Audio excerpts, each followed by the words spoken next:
Welcome to the casino, kid. In 2022, the world thought Sam Bankman-Fried was the second coming of Warren Buffett, a $32 billion empire built on shorts, hoodies, and a save the world attitude.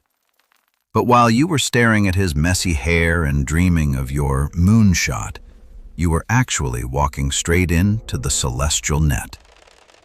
Sam didn't build an exchange. He built a liquidity trap. Underneath the fancy marketing was a secret tunnel to Alameda Research. This wasn't just a hedge fund. It was Sam's personal vacuum cleaner. While you deposited your hard-earned cash, Sam was performing the star-absorbing art, Huptin Dai Fap, sucking billions in customer funds out the back door to fund his private gambles. Right when the noobs thought they were going to the moon, the balance sheet leaked. And boy, it was a mess. Alameda's wealth wasn't gold. It was FTT, a token FTX printed out of thin air. This was the drunken fistmaster, Tui Quen, at its finest. They were manipulating the books, making losses look like billions in gains, stumbling around with your money until the bottle finally broke. Then came November 6th. CZ from Binance saw the fake moves and decided it was time for the dragon tail sweep, Panlong Diep V. With one single tweet, he swept the entire liquidity floor. Panic hit. The bank run started. And guess what? The exit doors were locked. As billions tried to escape, the truth came out. The money was gone. Sam had already performed the Golden Cicada's molt, they saw Tuatsak, leaving a $10 billion hole for the retail bag holders. And then, the house unleashed the ultimate move. The Buddha's palm, Nu Lai Panchung. A massive $10 billion market slap that sent the entire crypto world into a bloody Red Sea.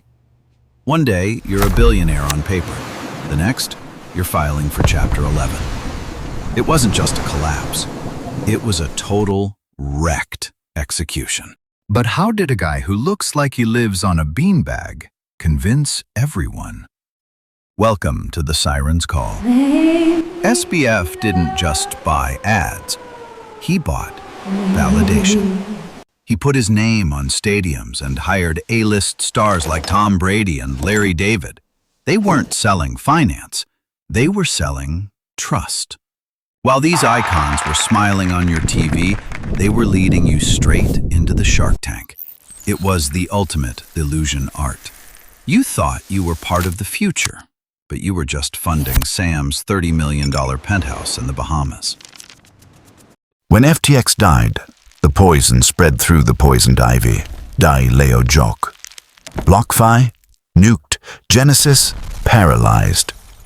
This wasn't just one exchange, it was a systemic contagion. The entire crypto ecosystem withered because everyone was tethered to Sam's rotten core. While the retail Gakong Ngiep lost their life savings, the lawyers started circling like vultures. For every dollar stolen, 10 more were lost in the panic. You were left staring at a withdrawal suspended screen, the digital equivalent of a middle finger. Now, the final twist. In 2024, the rotting corpse of FTX started to breathe. Not because Sam was a genius, but because the market went up. Between Bitcoin's surge and a lucky bet on AI, the new management performed the iron shirt Qigong, Thiet Bodiem. They announced that most customers would get 100% of their money back. But don't cheer yet. 100% back in 2022 prices, while the market is at 2025 highs, isn't a win. It's a haircut. The lawyers walked away with over $500 million. Sam got 25 years in a cell. The FTX saga is over, but the game never ends. The house is already building the next celestial net with a different name and a shinier logo. Will you be the hunter, or will you be the exit liquidity? Again? Choose wisely. The Buddha's palm is always watching.